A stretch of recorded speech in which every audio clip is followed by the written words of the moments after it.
Entendes o que estás lendo? O podcast que te leva através das páginas da Bíblia. Livro por livro. Capítulo por capítulo. Uma exposição bíblica emocionante.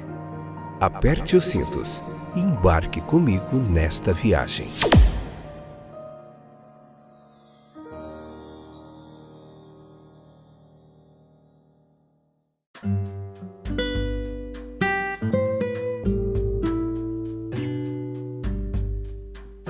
Olá, estou de volta, eu sou o Fábio e esse é mais um episódio do podcast Entendes o que estás lendo.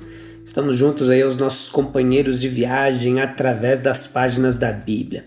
Meus queridos, nós já vimos o livro de Gênesis, livro de João, Lucas, Êxodo, e estamos lendo agora o livro de Levítico, estamos um livro do Novo Testamento, um livro do Antigo Testamento, esse estudo sequencial aqui da Bíblia, capítulo por capítulo, uma pregação expositiva. Levítico capítulo 2, parte 3 hoje. Não, esse aqui está errado. Peraí, só um minutinho. Levítico capítulo 2, a parte 3. Agora tá certo. A gente vai ver aqui, hoje é o episódio 362, tá? Da quinta temporada. Eu preciso desses números para mim não se perder aqui na organização dos episódios, porque são muitos, são 362. São 2.799 minutos, são 46 horas de estudos sequenciais da Bíblia que nós temos aqui. Só nesses 5 livros da Bíblia, a gente está só começando o 5º livro, tem 46 horas de estudos para você, gratuitamente disponibilizado, tá bom? Você que escuta aí, divulgue, fale para mais pessoas, espalhe, porque é gratuito, é de qualidade, é feito com muito carinho, com muito trabalho. Aqui é teologia bíblica, não tem invencionice, não tem invenção. Está pautado em aproximadamente uns 100 eruditos cristãos aí, antigos, que a gente acompanha os comentários para preparar com todo carinho. Cada episódio aqui são comentaristas conceituados, tá bom, da Bíblia, e a gente se debruça sobre esses comentários para fazer uma explanação aqui bem fidedigna ao texto, tá bom? Muita teologia aqui, mais de 20 anos de estudo bíblico, de experiência que a gente tem e aprendizado, trazendo tudo para você aqui, tá bom? Então vamos lá, junto comigo, conto com a sua audiência, a sua paciência, o seu carinho, a sua colaboração, para a gente continuar esse trabalho, tá bom? Divulgando, espalhando aí, entrando em contato com a gente, tudo isso é importante. Então vamos lá, hoje a gente vai aprofundar um pouquinho sobre o mel e o fermento, por que não tinha nas ofertas e por que tinha sal, tá bom? Muito interessante isso. Então, sem se deter muito em cada regulamento aqui, pra gente não perder tempo, vamos destacar os seguintes pontos aqui, os pontos principais. O reconhecimento da dependência de Deus, o louvor pela vida e os seus dons, as alegrias e os prazeres, tudo deveria ser consagrado a Deus, tá bom? A vontade de Deus neles e sobre eles, o reconhecimento de Deus na vida comum. As primícias são de Deus aqui, quando eles sacrificavam, tinha oferta voluntária, o tributo, tinha oferta sacrificial, que depois nós vamos ver lá, que havia derramamento de sangue, nesse aqui não, e a oferta das primícias ali, do gado, da colheita, enfim. As primícias são de Deus, não o remanescente, não o resto, de nossas faculdades e oportunidades, mas tudo. Essa era a lição principal aqui do ensino. Então vamos lá, hein? Conexão do trabalho diário e os seus resultados com o santuário, os deveres religiosos, o secular e o sagrado, apenas nominalmente distintos, mas unidos aqui, dessa forma. A casa de Deus e a casa do homem devem se abrir uma para a outra, nada deve interferir na santidade daquilo que é designado para o serviço de Deus no santuário, tá bom? Tudo é santíssimo ao Senhor. Muitas vezes os cristãos, eles caem em um descuido com relação aos compromissos sagrados que reagem no espírito e na vida. A nossa parceria com Deus, ela envolve responsabilidade.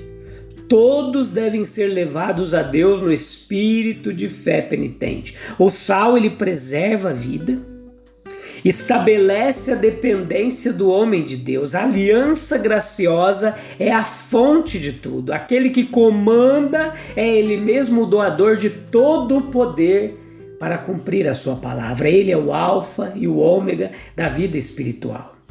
O incenso e o óleo, ele representava fragrância, né? Perfume e brilho do óleo. O céu e a terra se misturaram simbolicamente aqui. Reconciliação de Deus e do homem. O Espírito derramado de vida e de luz. Alegria em Deus e em seus dons. O óleo da unção se misturou ao fogo e aumentou a chama. O Messias é o verdadeiro ungido. Todo israelita em um grau inferior era ele mesmo o Messias, ungido, recebido no Filho de Deus e abençoado. O povo é um povo santo e consagrado, separado para Jeová. Cada ato individual da religiosidade é aceitável quando o óleo do Espírito de Deus é derramado sobre ele. Que nova visão da vida pode assim ser obtida? A oferta da vida diária, versículos 7 ao 13 desse capítulo 2, veja esse ensino aqui. É interessante perceber como as instruções aqui registradas, elas possibilitaram que todas as classes do povo trouxessem sacrifícios a Jeová. Ninguém poderia reclamar de falta de meios suficientes ou dos utensílios necessários para cozinhar. Todas essas objeções são evitadas por esses arranjos inclusivos. Quer consistissem em bolos, quer fossem assados ou fervidos em uma panela, a oferta era lista e aceitável. Como então nós podemos imaginar que a obra e os dons de Deus são tão restritos em sua natureza que podem ser adquiridos apenas por alguns? Veja que a oferta era de flor de farinha. O sacrifício que Deus deseja é o que o homem considera mais precioso: vida. Ao conceder algo de nossa provisão diária para Deus, todas as nossas propriedades estão automaticamente santificadas. Separar especificamente uma parte do tempo para adorar a Deus santifica o restante da semana. Veja em Jesus a verdadeira oblação de farinha, o pão da vida. Pedimos ao Pai que aceite sua oferta em nosso lugar e também vivamos dele como nosso alimento espiritual. A amostra representada, ela deve ser a melhor do gênero. Deus não será menosprezado com adoração escassa e exercício inferior de nossos poderes. Alusões aos sacrifícios judaicos são frequentes no Novo Testamento. E não podemos estar errados ao nos guiarmos por tal interpretação desses regulamentos figurativos. O óleo deve ser adicionado. Foi o elemento da consagração e nos lembra da necessária unção do Espírito para nos qualificar para nossos deveres. O incenso é necessário para que um odor agradável suba aos céus. Assim que nosso serviço seja perfumado para a terra e para o céu com um aroma perfumado. Em Apocalipse 8:3, o incenso ele é oferecido juntamente com as orações dos santos e nos fala da intercessão de Cristo, pela qual nossas súplicas são efetivadas. Que a oração seja a atitude constante de nossa alma e conectemos o Salvador com tudo que fazemos e dizemos. Deve ser temperada com sal nossa palavra, lembrança e emblema da aliança de Deus pela qual o seu povo é admitido à intimidade e amizade com Ele. O status do cristão é uma aliança indissolúvel com o Todo-Poderoso, com base na promessa e no juramento. Este é o seu privilégio e a força motriz. Todo sacrifício deve ser salgado com o sal da santa obediência. produzindo paz e pureza e preservando da corrupção. Coisas proibidas no sacrifício, o fermento, que era emblema da maldade, da hipocrisia, da fermentação, da putrefação. O mel, veja que embora ele é doce, seja doce e aumente o prazer com que se come, ele pode também se transformar em amargura e corrupção, porque ele é considerado em alguns contextos aqui típico das concupiscências de nossa carne, que lutam contra a alma. Aquele amor do mundo que estraga o caráter cristão. A advertência transmitida por essas proibições é digna de ser claramente delineada nos dias modernos, quando a tendência aumenta para obliterar a linha divisória que existe entre igreja e mundo. Tome o fermento e o mel como indicando a verdade de que algumas coisas lícitas em si mesmas em certas épocas, em outras ocasiões desagradavam a Deus. Algumas coisas aqui são bem notáveis. Veja o versículo 11 ao 13. Depois de descrever a oferta de cereais sob as mais diversas formas, e antes de proceder à oferta das primícias, certas coisas notáveis são mencionadas que têm em comum com os sacrifícios em geral. Estes agora chamam a atenção. A proibição do levedo, fermento, versículo 11. As razões disso parecem ser por causa de suas propriedades de fermentação, mas como a oferta é considerada um tipo de Cristo, pois nele não havia fermento da raiva ou do descontentamento, quando ele foi submetido aos fogos, às chamas mais ferozes da ira de Deus, como Isaías profetizou, Isaías 53:7. Que exemplo ele nos deixou. Por suas propriedades de fermentação, o fermento tendia a reduzir as substâncias à corrupção. Mas como nosso pão da vida, as nossas primícias da ressurreição não podia ver a corrupção, porque ele era o santo.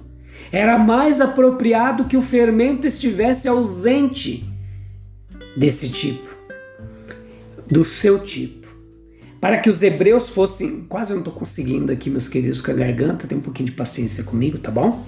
A gente vai conseguir terminar esse episódio, se Deus quiser.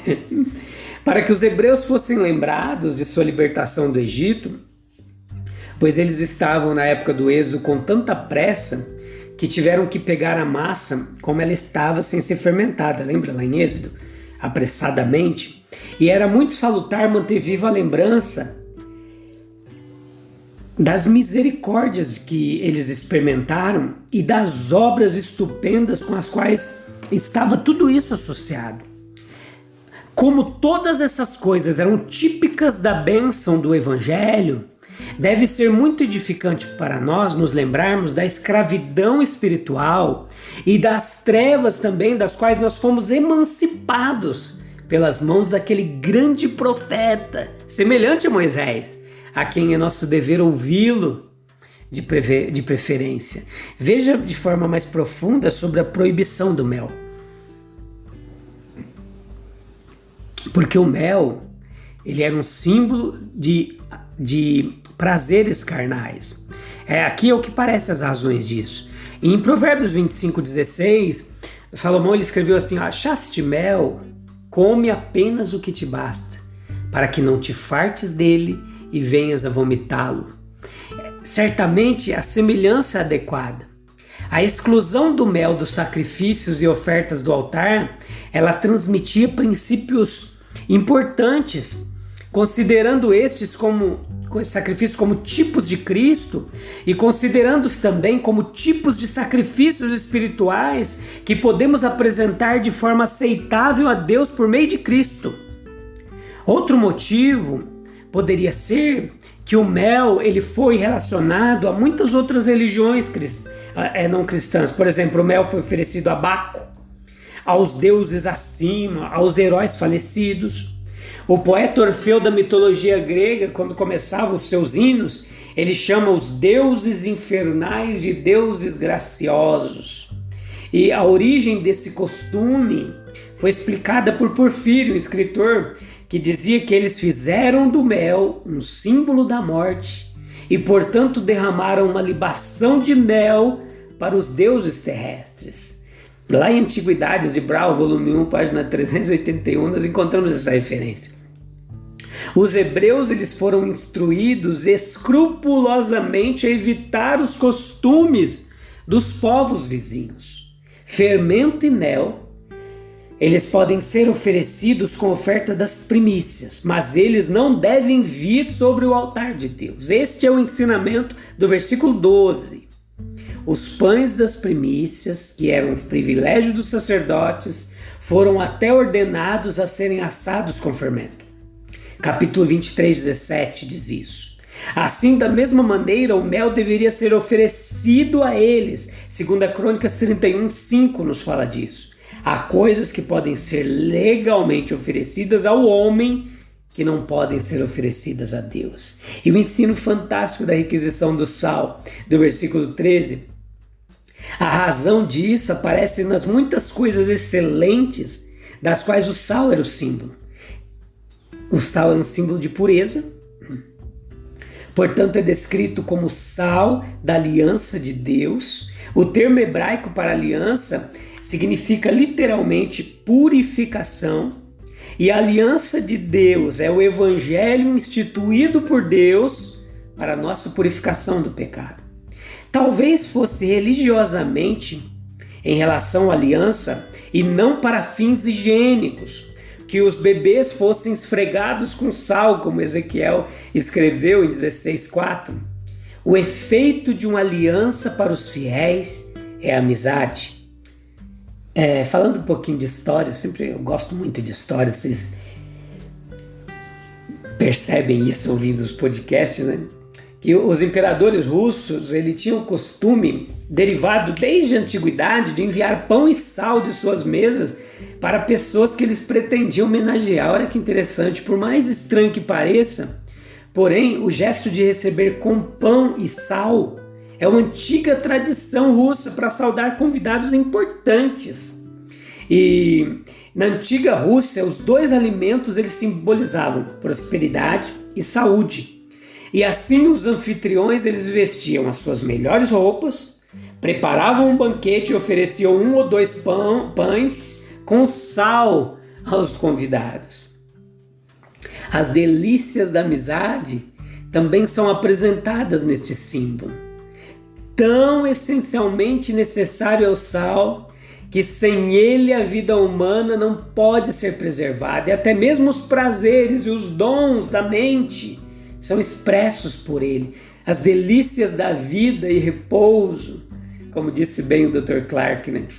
Também foi aplicado para designar as honrosas recompensas dadas aos soldados, que são chamados de salary, ou salários. Essa é a origem da palavra salário, né? Sal. É usado para evitar que a carne e outras coisas se decomponham. É exatamente o oposto do fermento, e assim a razão que inclui um, exclui o outro. Portanto, pelo símbolo do sal é expressa a perpetuidade da aliança de Deus, e assim era chamada. É uma aliança de sal para sempre perante o Senhor. Números 18 e 19 faz essa referência. Agora veja que os cristãos, que são o povo da aliança, eles são os preservadores da terra. Mateus 5,13 diz isso.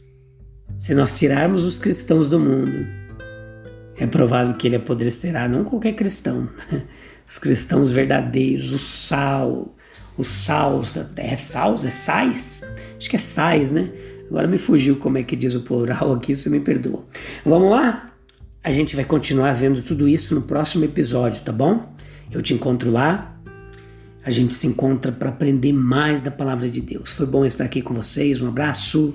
Até breve. Deus abençoe. Tchau, tchau.